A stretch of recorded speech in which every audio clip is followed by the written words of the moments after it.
Do you have anxiety?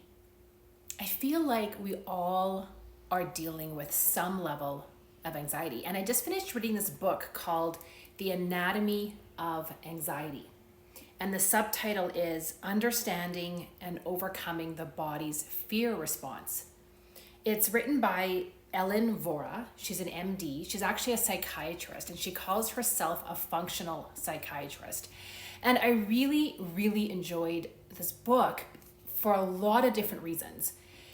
And maybe I'll get into that in different videos, but in today's video, what I want to talk about is this premise that she talks about of false anxiety versus true anxiety.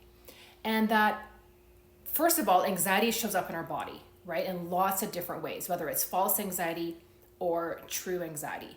Now, false anxiety is still real. It's not like we're not experiencing it.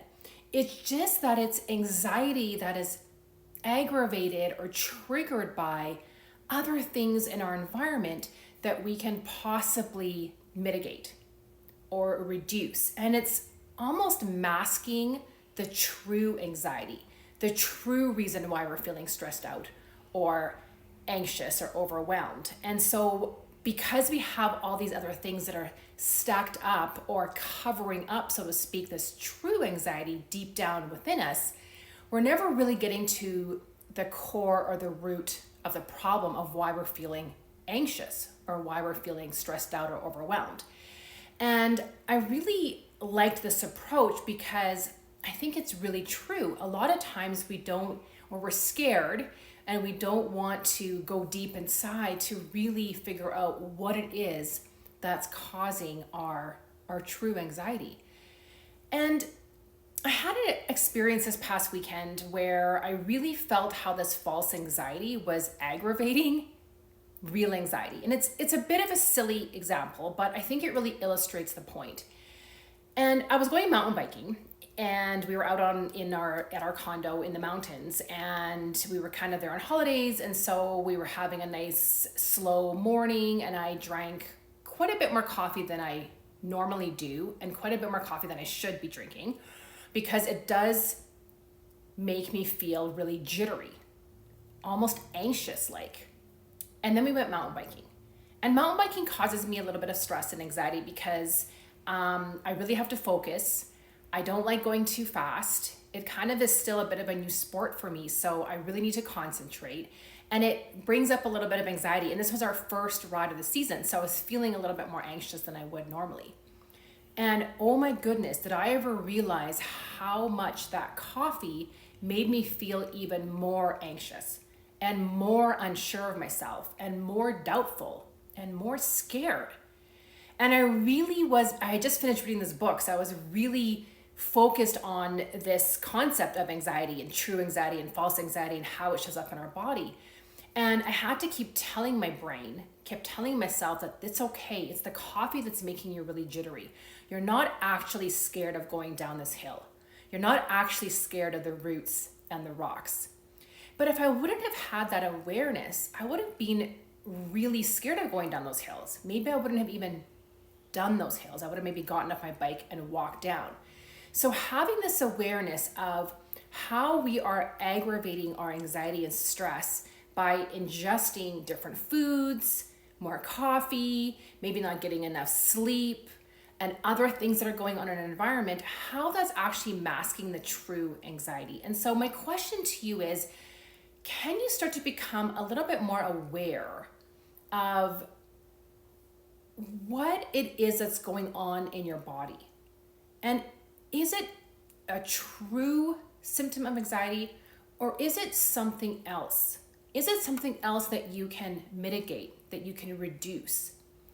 And I'm going to put something else out there for you, because this is something that I've been really obsessed with, obviously, lately, is because I'm in perimenopause. And so I've been just devouring books and podcasts and articles around perimenopause. And sometimes perimenopause can show up in our bodies as extra anxiety, right? Our hormones are fluctuating, we're not getting enough sleep, maybe we're not eating properly. There's lots of things that are changing, and so it's manifesting, at least it does for me in my body, as these anxiety symptoms. And so I've been really focused on that and really getting curious as to, am I really anxious? Am I really stressed and overwhelmed? Or is this something else that's going on in my body that I can mitigate through other things, through meditation or journaling or breathing or going for a walk in nature? And these are the types of things that is out there in the research around perimenopause. But what I'm hearing a lot of is that we just go straight to the hormone replacement therapy, or we go straight to supplements, or we go straight to sort of like, what's the quote unquote easiest thing to do? And while there's nothing wrong with doing those things, I feel what's missing is this conversation around what else can we do to get ourselves out of this anxiety feeling? What else can we do to get ourselves out of overwhelm? And this is why I'm so passionate about sharing techniques that help reduce that sense of anxiety in our body. And maybe it is eating differently. Maybe it is doing more meditation or journaling. There's a lot of different things that we can do, but I think having the conversation is really, really critical. And it starts with having this awareness that anxiety and fear, the fear response, that fight, flight, or freeze response shows up in our body. And like I said, sometimes it's aggravated by other things. So in my case with the mountain biking, it was coffee. In my case with perimenopause, it's just fluctuating hormones and lack of sleep and just, my body responding to things differently than it did 10 or 20 years ago. And so it's that awareness of, okay, what is going to help me reduce this feeling of anxiety so that I can get to the true core of what it is that I'm feeling. What am I actually scared of? What am I actually anxious about? What am I actually doubting? And this is where how I help my clients is so powerful, because we talk about these things. I help provide this awareness to them so they can start to bring that awareness into their own life and then start to create habits and tools and strategies that are going to help them feel less anxious and get to the root of that true anxiety. So I'm hoping this is helpful. I hope that you get a chance to maybe read this book.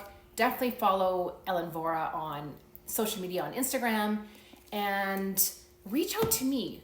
I am just loving having conversations with women right now around what it is that they're going through, what they're challenged with, what their questions are, what they're questioning in their life, right? Where they're maybe feeling a little bit stuck or blocked. And I'm just loving having these true, meaningful, deep connections with women. So reach out for a complimentary 30-minute call where we're just going to chat about your life. We're going to chat about what's going on. We'll probably even unblock a few things along the way. And I just really look forward to connecting with you.